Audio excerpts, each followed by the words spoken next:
만나 뵙게 돼서 정말 감사하고 또 주님의 평화를 빕니다. 고맙습니다.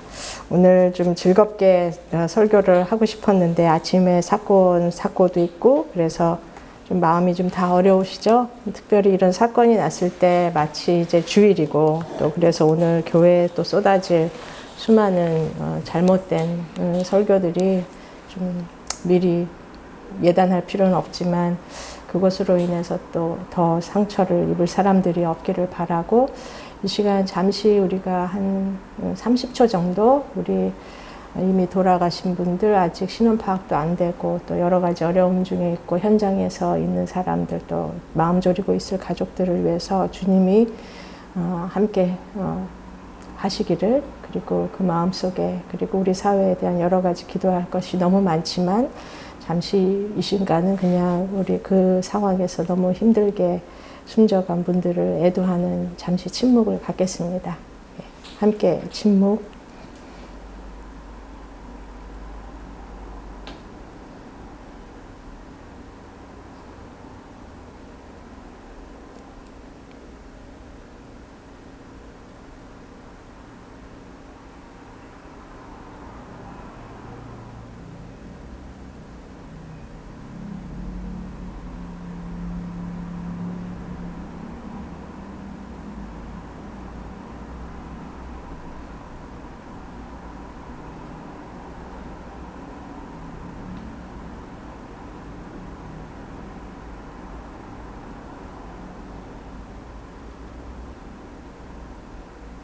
아멘. 목사님이 설교할 때 마스크 벗으라고 하셔서 벗어도 괜찮을까요? 오늘 주보에 써 있다시피 오늘은 그 종교개혁 기념일이에요. 종교개혁이 이제 10월 마지막 주를 보통 한 주간을 종교개혁 주간으로 개신교 전통에서 기억하고 있고 또 오늘 특별히 종교개혁 주간을 맞이해서 이렇게 또 함께 가는 교회에 초대해서 함께 예배 드릴 수 있는 게 저한테는 특별한 날인 것 같습니다. 감사하고 우리 함께 가는 교회 교인들도 만나서 낯설지만 오늘 하루 같이 머무는 시간 동안에 마음이 교류되는 경험도 하고 싶고 기대하고 있습니다. 저는 다른 교회 설교 초대를 받을 때 항상 첫 설교가 엘리사벳에 관한 이야기를 해요. 제 어떤 신앙의 기본이기도 하고 교회는 이런 곳이어야 되지 않을까? 그리고 그리스도인, 저는 예수인이라는 말을 쓰는데요. 예수인들은 좀 이런 엘리사벳의 이야기를 좀 기억하면 좋지 않을까?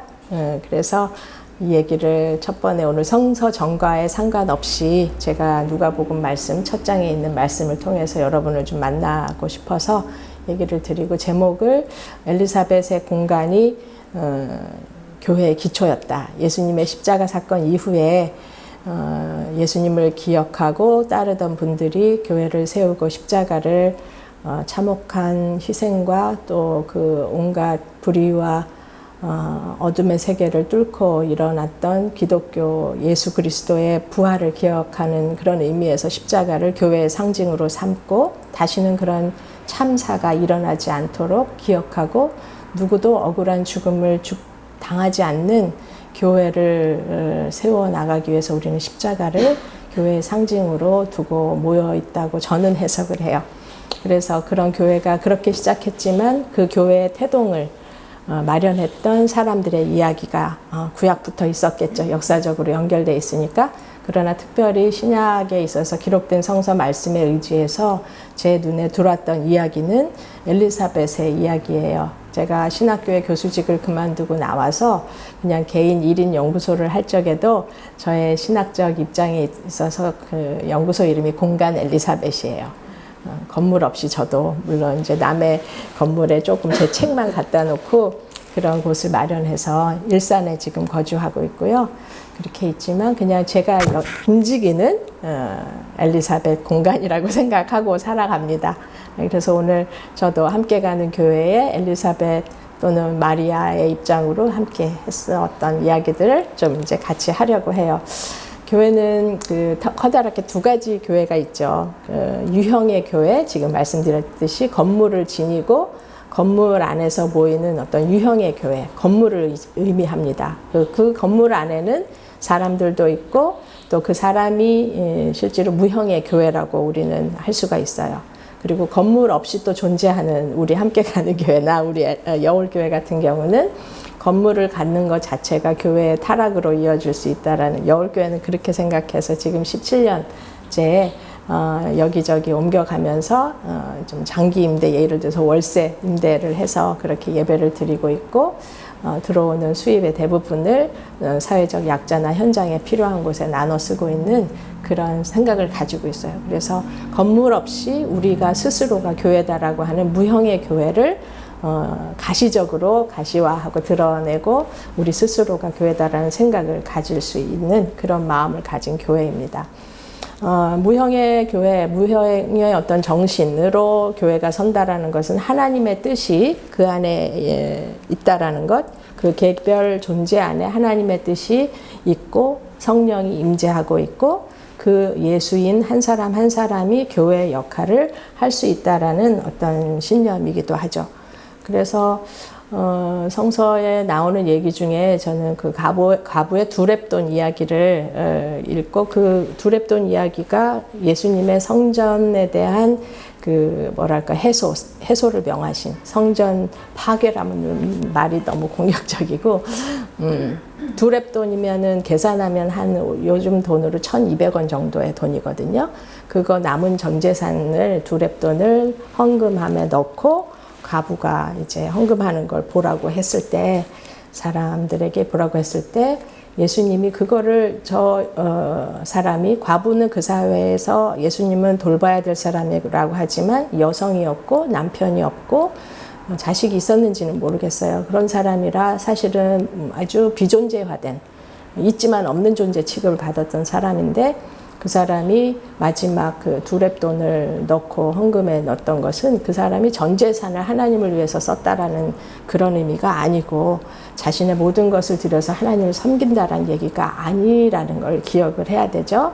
그래서 오히려 예수님이 그 사건을 주목하라고 한 건 이런 사람을 돌보는 교회가 교회다라는 얘기를, 회당이겠죠. 그 당시는 회당 체제였으니까 그런 얘기를 하고 싶지 않았을까? 그래서 바로 이어지는 걸 문자적으로 이해할 필요는 없지만 좀 상상을 해본다면, 그 마태복음이나 이런 성서의 편집자가 그 얘기 뒤에 바로 예수님께서 돌 위에 돌 하나도 남지 않을 교회에 대해서 선언을 하시고 선포를 하신 얘기를 이어놓은 것을 보면, 그런 교회가 아닌 교회는 존재할 필요가 없다라고 하는 것을 회당체제, 그런 회당체제에 대한 저항과 소멸을 얘기하신 본문으로 저는 기억을 해요. 그렇듯이 이런 하나님의 교회는 건물에 본질적인 정신이 들어있는 게 아니라 한 개인이 예수를 따르고 복음을 이해하고 결심하고 그렇게 살려고 하는 사람의 정신으로 존재하는 것이 저는 교회라고 생각을 해요. 그래서 그런 사람들이 모여서 공간을 갖게 되는 것도 훌륭한 일이지만, 없이 우리가 교회로 주일 예배 심지어 올 수 없는 상황에도 개인이 어느 곳에 있든지 그걸 인식하고 사는 한 우리는 언제나 예배 중에 있다, 이렇게 저는 얘기를 하고 싶습니다. 그래서 그러한 그 예수님의 정신을, 물론 그 예수님 이후에 많은 사람이 따르게 되어서 우리에게까지 복음이 왔지만, 그 예수가 태어나고 태동했던 그 시기는 결국 마리아의 마리아와 요셉 그 두 사람의 어떤 정원 관계에서 이루어진 일이지만, 마리아 탄생이라든지 마리아의 동정녀 탄생이든지 이런 교리에 대해서 저는 사실은 그렇게 꼭 그 처녀 탄생해야 된다 이런 생각을 갖고 있는 사람은 아니에요. 미혼모라는 말도 비혼모라고 활용을 해야 되고, 그래서 마리아는 사실 정원 관계에 있었지만 그 당시에 어떻게 모르겠어요. 뭐 혼전 관계 뭐 이런 얘기들이 어떻게 뭐 성서로 봐서는 알 수 없지만, 일단 여성이 결혼하지 않은 채로 임신한 게 드러나면 그 사회에서 돌맞아 죽어도 하나도 이상한 일이 아닌, 여성의 생명은 남성을 낳아야 되고, 또 남성이 아닌 생명들에 대해서는 시민권도 주어지지 않고 노예 못한 그런 존재로 존재했던 사회이기 때문에, 마리아의 위치는 굉장히 어려웠었던 상황으로 짐작이 돼요. 물론 마리아는 예수의 뜻을, 하나님의 뜻을 받아서 그걸 순종했다고 하지만은 실제로 오늘 그런 비혼모 신세가 졸지에 돼버린 마리아가 오늘 찾아간 곳이 엘리사벳의 집이고, 그 엘리사벳의 집에 마리아가 다다랐을 때 두 사람이 만나는 장면을 오늘 그냥 성서 본문으로만 얘기를 했고, 그 이후에 마리아 창가라고 하는 이 기쁨의 노래를, 하나님을 찬양하는 노래를 마리아가 기록을 하고 이제 불렀고, 그것을 성서 편집에서 여성의 노래지만 탈락시키지 않았을 만큼 그만큼 구전전승이나 또는 그 당시에 이 마리아와 엘리사벳 공간에서 드러난 이야기들이 온 세계에, 온 동네에 퍼졌을 거라는 생각을 우리가 쉽게 상상할 수가 있겠죠. 없었던 얘기를 만들 수도 있겠지만 어쨌든 그런 마리아 창가로 이어지는 것을 보면 엘리사벳 집에서 무슨 일이 일어났을까 좀 궁금하기도 한 거죠.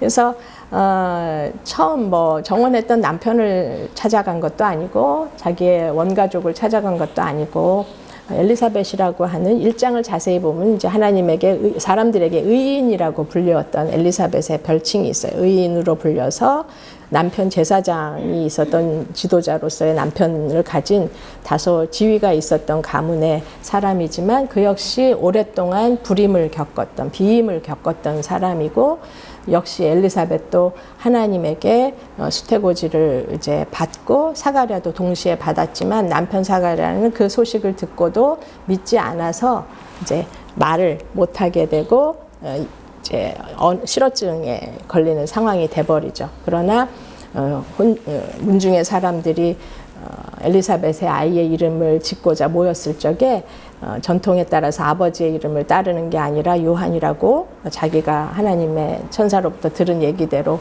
하려고 했을 적에 사람들이 그것을 무시했고, 그 시기에 이제 실어증을 겪고 있었던 남편이 그거 맞다라고 인정하는 순간 이제 말을 할 수 있게 되는 그런 드라마틱한 이야기가 1장에 다 나와 있어요. 그래서 이 엘리사벳이 그 수태고지를 어떤 자기가 오랜 비임을 겪었지만 그것을 아이를 기다렸는지 정말 절실하게 기다렸는지 그것을 기쁘게 받아들였는지는 우리가 알 수가 없어요. 그러나 엘리사벳이 의인으로 했을 적에는 자기의 삶에 대해서 그냥 긍정하고 잘 살았던 사람 아닐까? 이런 상상도 해봅니다. 그러나 어쨌든 하나님의 뜻으로 표현될 수 있는 잉태 사건을 두 여성이 경험을 하고, 엘리사벳이 이미 6개월 전에 그 임신 중에 있었던 거예요. 그래서 임신 6개월 상황에서 또 다른 임산부가 온 거예요. 그래가지고 그 만나는 순간 두 사람이 하고 있고, 그 태중의 아이가 어떻게 반응을 하고, 이런 이야기들이 쓰여 있고, 그래서 이제 두 사람이 만나서 엘리사벳의 집에서 마리아가 혹시 얼마나 머물렀는지 혹시 아세요? 석 달을 머물렀다 갔다, 이런 얘기가 있어요. 그래서 임신 초기 3개월 동안에 임신 안정기에 들어갈 때까지, 개인마다 다 다르지만 또 다른 임산부가 자기가 만삭을 가까이 가면서도 그 기간에 엘리사벳과 마리아가 함께 있었던 것이죠. 안 쓰여 있지만 충분히 가능한 예요. 이런 단서들을 해서 우리가 상상력을 해본다면, 그래서 그 두 사람이 온전하게 정말 당신을 만났을 때 압축적으로 표현된 거니까 어떤 일이 있었어 그런 우리 얘기를 했겠지만, 일단은 이 만남의 대화에 있어서는 서로의 조건을 어떻게 이럴 수가 있어, 또는 불평을 하거나 또는 우리 어떻게 걱정을 하거나 이런 게 아니라 이제 축복을 하죠. 서로 축복하고 공감해주고 자기 집으로 환대하고, 그렇게 해서 석 달을 같이 먹고 자고 그 이야기들을 나누는 시간 속에서 정말 마리아가 사회적으로 죽임을 당할 수 있는데 안전한 공간으로 초대가 되었고, 그 속에서 마리아는 임신 초기의 시간을 잘 보냈고, 그래서 두 사람이 함께 이 노래를 부른 것이 아닐까. 마리아 창가라고 매그니피카트라고 나오지만은 실제로는 이 두 사람의 신앙 고백, 하나님을 향해서 정말 찬양했던 아주 위대한 고백이 거기에 있죠. 그래서 마리아 창가의 이야기가 사가랴의 노래나 모세의 노래나 이런 것보다도 훨씬 더, 미리암의 노래나 이런 것보다 훨씬 더 길게 본문에 주어져 있고, 그래서 이런 노래들을 보면은 사적인 감사가 아니에요. 공적인 하나님의 뜻이 정말 이 세계에 어떻게 드러나야 되는가를 두 사람이 아주 신앙 고백적으로 쓴 노래이죠. 그래서 결국은 그런 엘리사벳의 그 집에서 일어난 사건, 이 두 사람이 만나서 하나님의 뜻을 수행하기로 결심하고 서로를 보듬고 파트너십을 발휘해서 잘 보듬었던 이런 것이 결국은 교회의 자리가 태동된 자리가 아니었을까 이런 생각을 해요.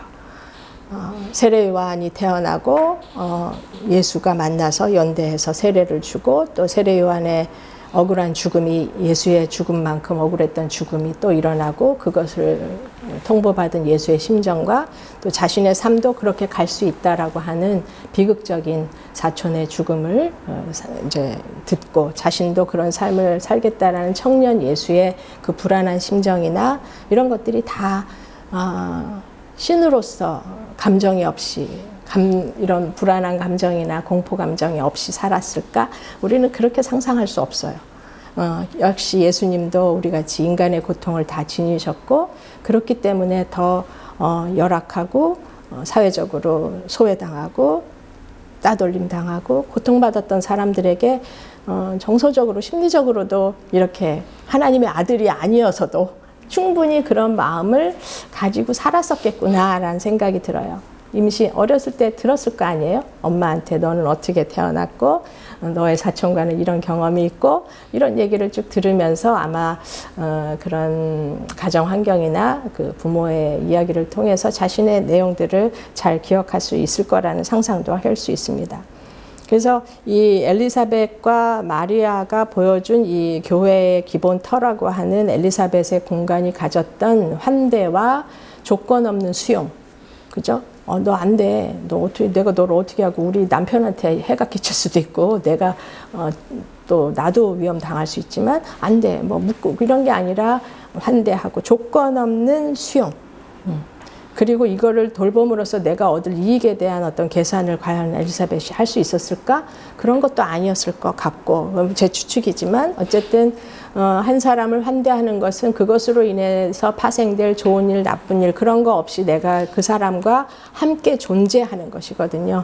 조건 없는 수용, 그 다음에 어떤 기대 없는 존중, 긍정, 이런 것들이 두 사람 사이에 있었던 존재의 힘, 그리고 그런 용기가 어디에서 왔을까 생각해 보면 정말 하나님께 기도하고, 이런 것을 우리가 감당할 수 없으니 하나님이시여 나를 함께 용기도 주시고 나와 존재하셔서, 이런 기도를 하면서 결국 그것을 감내하고 이겨낼 힘들이 그 안에서 진화하고 일어나고, 결국 그래서 좋은 사람으로 두 사람이 더 성숙한 계기, 잉태와 또 출산이라고 하는 어려운 경험을 겪었고 사회적 편견을 이겨나가는 세월이 있었겠으나, 어쨌든 우리가 이런 그 나의 욕망이나 개인의 기대나 서로에 대한 판단이나 사적인 어떤 욕심이나 또는 사적인 불안이나 이런 거 없이 있었어도 그것을 선택하기보다는, 그것이 아예 없었다고는 볼 수 없겠죠. 그러나 그것을 선택하기보다는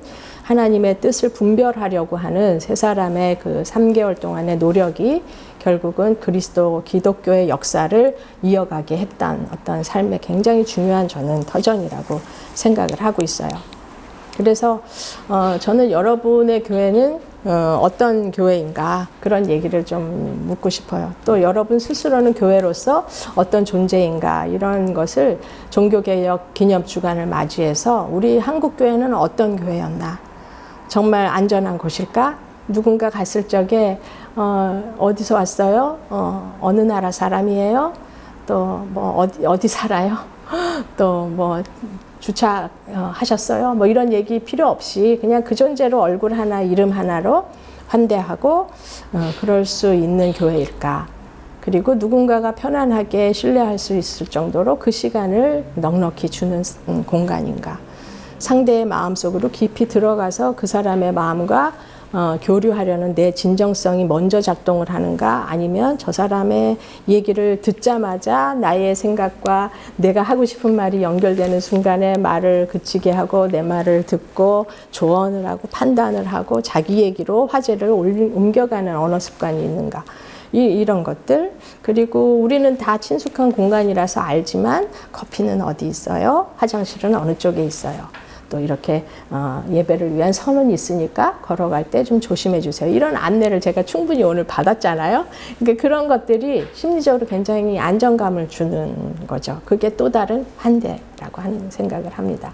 그래서 그런 교회가 되어야 되는데, 제가 우리 창렬님께서 말씀하셨지만 한국예수교회 연대를 시작하게 된 이유가 한국교회가 누구한테 안전한 곳일까를 생각했어요. 과연 한국교회 대부분을 하나의 교회라고 일반화할 수는 없지만 한국교회 안에서 보통 누가 가장 안전할까?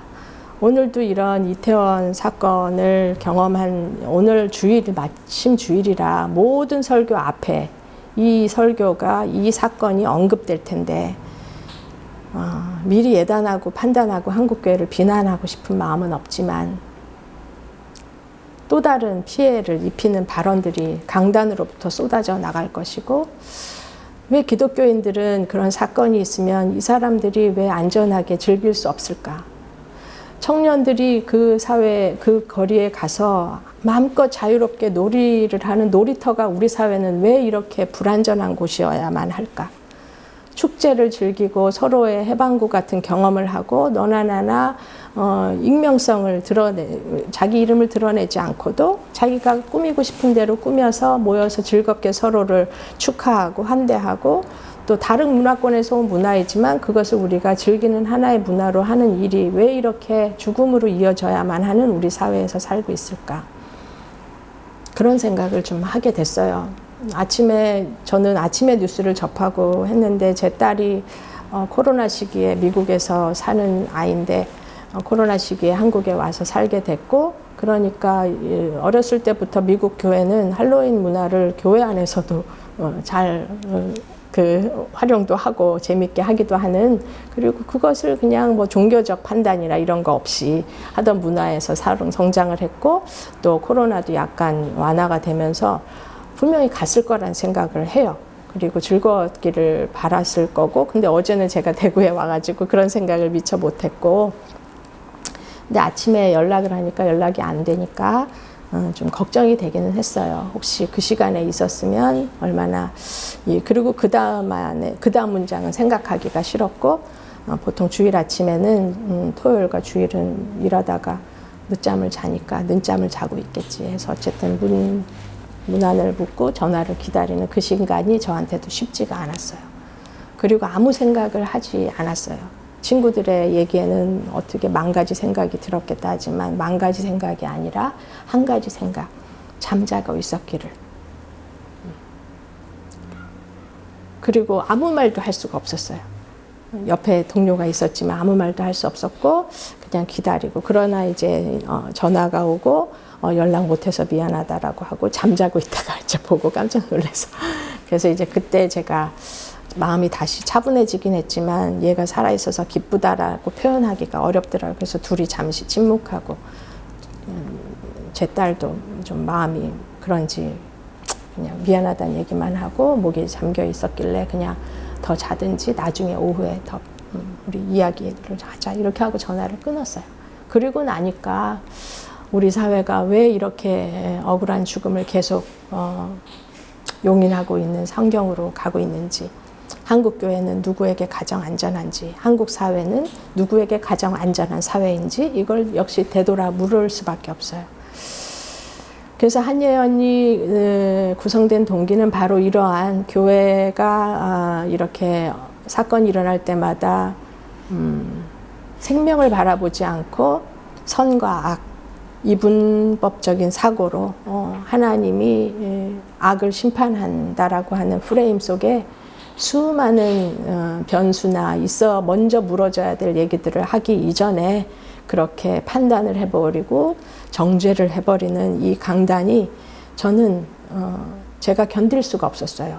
견딜 수가 없고 세월호 사건에 이미 그런 설교들이 쏟아져 나가고 무슨 사건만 있으면 그렇게 해석하고 뿐만이 아니라 아픈 환자의 이야기라든지 어떤 보통 다수들이 경험하는 경험을 못하는 사람들에게 있어서는 다 하나님의 뜻이 있을 거니 살펴보라는 얘기부터 먼저 하고 그 사람의 삶에 대해서 공감하고 함께 존재하고 곁에 그냥 머물러주는 이런 마음이 들기 전에 이러니까 의미가 있으니까 괜찮아. 견뎌. 괜찮아. 나는 또 그거보다 더 힘든 일도 겪어봤어. 다 그런데 기도하고 참으니 이렇게 되더라. 이런 얘기로 응원을 하는 말도 어떻게 이렇게 우리는 가난한 응원을 마음이 가난한 게 아니라 정말 표현도 가난하고 생각도 가난한 표현들을 할 수 있을까? 그래서 20년에 우리 교단이 제가 속했던 교단이 우리 교단이 여기 속한 교회 교단이 차별금지법 반대를 총회장의 이름으로 공개 서한을 발표하고 그때 제가 종교개혁 주간에 20년 10월 말 종교개혁 주간에 한국교회에 대한 이제 개혁안을 총회 앞에서 읽고 그 다음 달에 저는 우리 교단을 탈퇴했어요. 내가 안전하지 않다. 그런 얘기를 들어야 하는 그 교단의 신학자로 존재하는 게 목사로 존재하는 게 너무 비참하고 속상하고 안타깝고 그 사람을 개인을 비난할 필요는 없지만 그런 서한을 어떻게 감히 총회장의 이름으로 어떤 과정을 통해서 이런 문서가 나오게 됐는지를 아무도 묻지 않는 그런 일들이 일어날 수 있을까? 그래서 그런 경험을 하면서 누구에게도 어느 누구에게도 해닿지 않고 손상되지 않고 일단 안전하게 자기가 시험해 볼 수 있는 그런 기간을 허용하는 교회. 인포메이션 카드. 교회 오면 벌써 전화번호 묻죠. 주소 묻죠. 어디 사냐 묻죠. 뭐 물어요. 가족관계 묻죠. 이런 것들이 누구에겐가는 먼저 위협이 될 수 있다는 것. 미등록인 노동자들에게는 주소를 쓸 수도 없을 수 있고 전화번호나 자기의 신원을 밝힐 수도 없는 상황인데 자기의 인종은 묻지도 않고 너는 어느 나라에서 왔냐, 당신은 어디 사냐, 직업은 뭐냐. 이주 여성들이 지나가면은 어느 나라에서 왔어요? 존댓말하면 다행입니다. 남편은 뭐예요? 몇 살이에요? 부르려면 자기 거부터 얘기를 해야죠. 나는 어디에 사는데 나는 남편이 있고 내 남편은 몇 살이고 나는 어느 도시에서 태어났고 이런 얘기를 한 다음에 나도 당신이 궁금해요. 혹시 얘기해 줄 수 있어요? 그럼 그 사람이 이제 얘기할 만큼 하고 안 하고 싶으면 또 그 많은 건데 우리의 이런 환경 또 그건 예수인이건 아니건 뭐 상관없이 우리 안에 있는 의도하지 않으나 공격적인 또는 폭력적인 이런 마인드와 태도가 우리 안에 너무 많이 있다.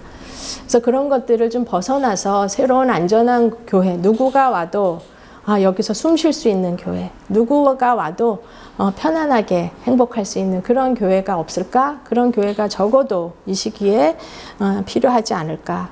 그걸 기다리기보다는 내가 그걸 시작하지 않으면 누구도 시작할 수 없다라는 거를 생각해야겠다. 남이 누군가 해줄 거야라는 기대는 남이 나에 대해서 하는 기대도 마찬가지잖아요. 그러면은 그냥 내가 이 일을 할 수 있겠다. 그럼 내가 왜 나는 아니어야 하는가? 그래서 나에게 희망을 찾고 나에게 자랑하기 위한 희망이 아니라 내가 그 안에서 하나님의 뜻을 감지하고 지키고 실현하려는 그 하나님의 무형의 교회로서 내가 할 수 있는 일이 뭘까? 내가 즐겁게 할 수 있는 일. 억지로 책임감, 희생의 거대 단어를 앞에다 세우는 게 아니라 내가 즐겁게 할 수 있는 일. 그것이 한국예수교회 연대였어요. 그래서 제가 공동대표로 있지만 명함 이런 게 아니고 그냥 즐거워서 저도 그 한켠에 이렇게 치맛자락 붙들듯이 누군가 종이를 들면 맞짱 이렇게 하나 같이 들듯이 그런 심정으로 하고 있어요. 그래서 그런 교회를 세우고 누구든지 와서 깃발 꽂고 모여 이런 거 아니고 같이 한 걸음을 가도 앞줄 한 서기가 아니라 옆줄로 길게 선 사람들의 모임. 우리 사회가 이렇게 다 앞줄 한 줄 서기에서 앞에서 죽어나가는 동안 뒷사람은 몰라요. 저 사람이 죽고 앞 사람이 죽으면 그 다음에 나 차례가 되어야지 그때서야 이 사회에 대한 생각, 자신의 생각을 하고 또는 바로 뒤에 있는 사람은 어머 어떡해 공포에 쌓이고 아무것도 하지 않는. 그래서 세월호 사건 때도 다윤이와 우리 은하 두 분을 보내는 이별식에서 한 줄 서기 하지 말고 옆줄로 서는 한 줄 서기 합시다라는 설교를 했던 기억이 나요. 그래서 이렇게 억울한 사람들이 살아가고 억울한 채 살아가고 또 억울한 채 죽어가고 이런 게 아니라 고통받는 게 아니라 함께 서서 한 걸음이라도 5분이라도 늦게 가도 천천히 가도 아니면 가지 않는 것처럼 있더라도 함께 연대하고 마음이 움직이는 그런 존재의 공동체가 되어야 되지 않을까 그런 생각을 해요. 그리고 그 생각은 저의 생각이 아니라 이렇게 성서에 여자라는 단어가 직접 나오면서 하나님의 뜻을 지키는 여자에게 복이 있다. 성서에서 남자라는 얘기가 나오면 제가 교회에서는 포괄적 언어 사용을 하자. 그래서 남자라고만 써 있고 놈이라고 써 있고 자라고 써 있어도 항상 또는 여자라는 얘기를 꼭 같이 붙이자. 이런 얘기를 하고 나아가서 지금 사회에서는 여자와 남자로 구분할 수 없는 또 다른 정체성, 젠더 다양성이 있는 사회라 남자, 여자라고 그거 부르는 것도 이것도 차별일 수 있겠다라는 생각을 해서 어떻게 하면 우리가 한 사람도 손상당하지 않는 몸짓과 말짓과 마음짓을 할 수 있을까 그런 생각을 하기 위해서 한예언이 지금 가고 있다라는 그 마음을 같이 가지고 싶고 그 일을 시작할 때 우리 박 목사님께서 저한테 함께 하자고 해주셔서 저는 고마웠어요. 좋고 기쁘고 그래서 한 명 더 늘었네 이런 마음이 아니라 나 같은 희망을 가진 사람이 또 있었구나. 그래서 그냥 이런 일이 기뻐요. 함께 모여 있는 게 기쁘고 우리가 무슨 일을 하고 때로는 사람들이 찾아와요. 몇 사람들이 모여서 한예언이 뭐요?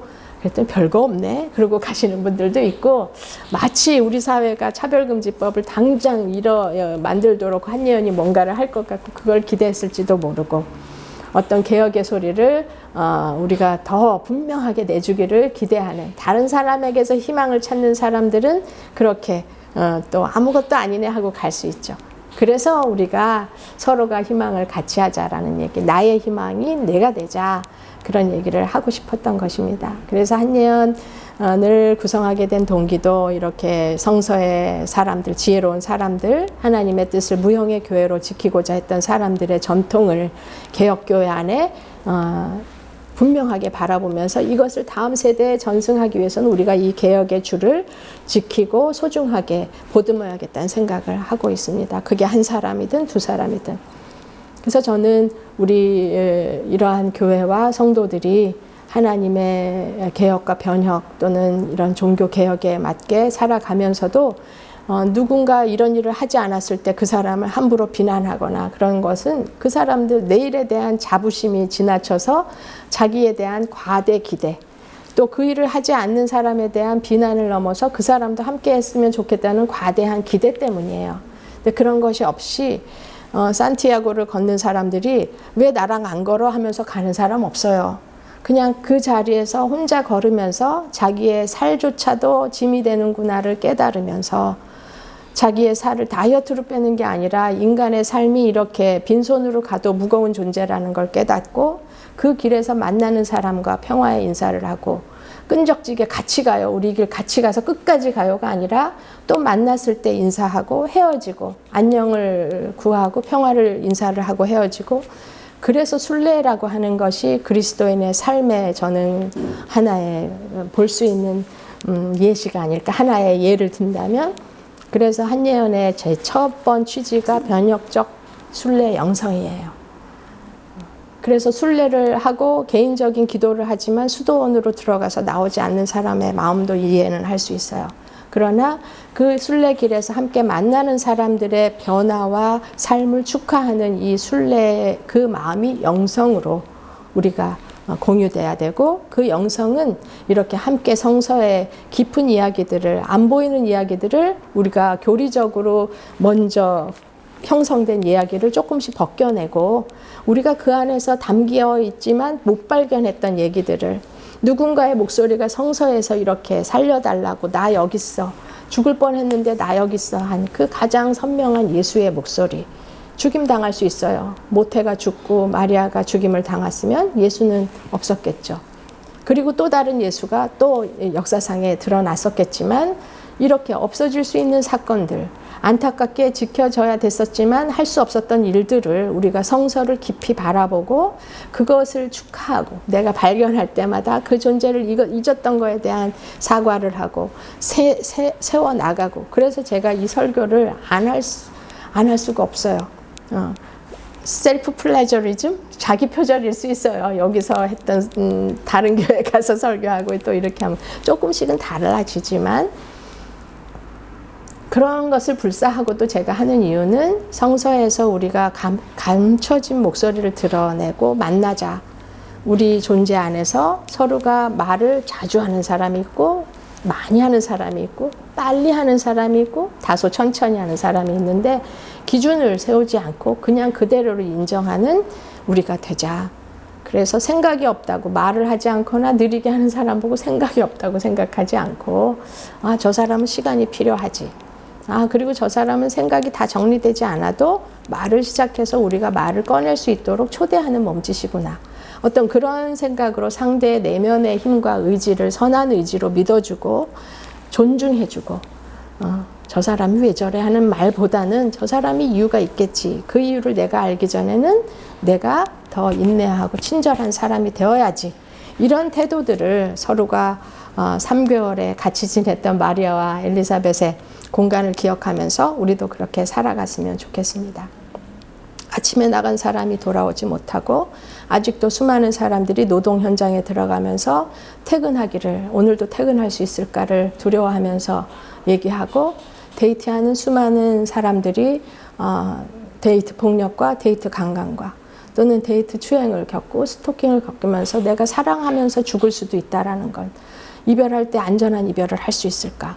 오늘 이렇게 불편한 마음을 이 사람에게 잘 얘기할 수 있을까? 이런 고민을 하면서 청춘들이 지금 사랑도 불안하게 하고 있어요.